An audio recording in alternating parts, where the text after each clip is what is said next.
अस्सलाम वालेकुम students. गुजरांवाले board का 2024 का 9th क्लास का सेकंड टाइम का पेपर है उर्दू का मेरे पास, और इसका रिज़ल्ट भी आ चुका है। इसका क्वेश्चन नंबर 3 हम कर रहे हैं। क्वेश्चन नंबर 3 का पार्ट 1 है। क्वेश्चन नंबर 3 क्या है? दर्जा झैल नसर पारों की तशरीह कीजिए। सबक का उन्वान, मुसन्नफ़ का नाम और हथ कशीदा अल्फाज के मायने भी लिखिए। सबसे पहले हम क्या करेंगे, अपनी आंसर शीट जो है उसको दोनों तरफ से थोड़ा थोड़ा टर्न कर देंगे ताकि एक मार्जिन लाइन जो है वो हमारे पास बन जाए इस तरह से। अब हमने इसे खोल दिया, ठीक हो गया। ये हमारे पास क्या हो गई है, दोनों तरफ एक मार्जिन लाइन आ गई है। पूरा पेपर करने के बाद अगर आपके पास टाइम बच जाए तो आप इधर लाइनें लगा दें, नहीं बचता तो एक मार्जिन लाइन ऑलरेडी आपके पास हो गई है। इस मार्जिन लाइन के अंदर अंदर आपने जो है वो लिखना है, ठीक है। तो क्वेश्चन नंबर 3 में वो कहता है सबक का उन्वान और मुसन्नफ़ का नाम। ये जो सबक का उन्वान और मुसन्नफ़ का नाम है इसको कहते हैं हवाला मतन, ठीक है। सबसे पहले हम क्या करेंगे, हवाला मतन लिखेंगे, ठीक है। वो क्या है, सबक का उन्वान हमारे पास काहली है, मुसन्नफ़ का नाम सर सैयद अहमद हाँ है। उसके बाद क्या है कि जितने हथ कशीदा अल्फाज हैं, यानी वो अल्फाज जिनके ऊपर एक लाइन लगा दी गई है, हम कबूल करते हैं इसके ऊपर लाइन है, कवायद दिली के ऊपर लाइन है, बरखलाफ के ऊपर लाइन है, वहशत पुने के ऊपर लाइन है। तो इन सब के क्या करने हैं, हमने अल्फाज मायने लिखने हैं। कबूल करते हैं, मान लेते हैं, तस्लीम करते हैं। कवायद दिली, दिल की क़ुव्वतें, ताकतें या सलाहियतें, तीन में से कोई एक भी आप लिख लेंगे वो आपका ठीक होगा। बरखलाफ यानी किसी चीज़ के बरअक्स की उसके उल्ट या मुतज़ाद। वहशत पने, गैर मुहज़्ज़ब, उजाड़िया, जंगली रवैया, ठीक हो गया।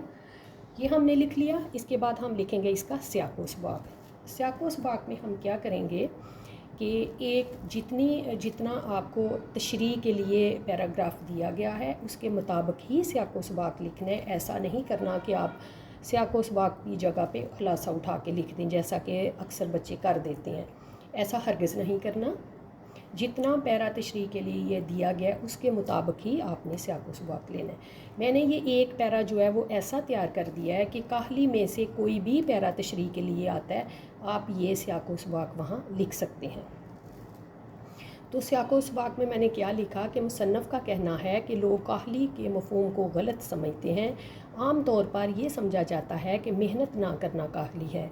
उन्हें इस बात की खबर ही नहीं है कि दरअसल दिली कवा को बेकार छोड़ देना सबसे बड़ी काहली है।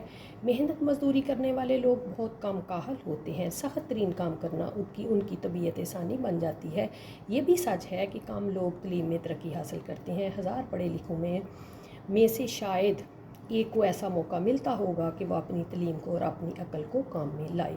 लेकिन अगर इंसान आरिज़ी ज़रूरतों का मुंतज़िर रहे और अपनी दिली क़ुव्वत को दिली कवा को यूं ही बेकार डाल दे तो वो काहल और वहशी बन जाता है।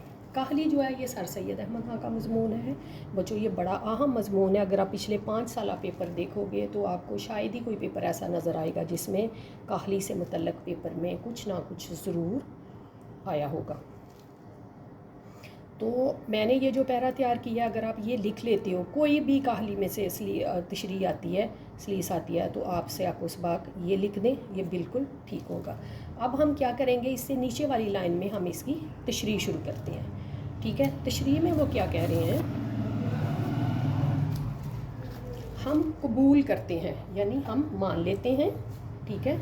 तो हम इस बात को मानते हैं कि हिंदुस्तान में रहने वाले लोगों को ऐसे मौके बहुत कम मैसर आते हैं जिनमें वो दिली क़ुव्वतों और समझ-बूझ की सलाहियतों को इस्तेमाल कर सकें, ठीक है।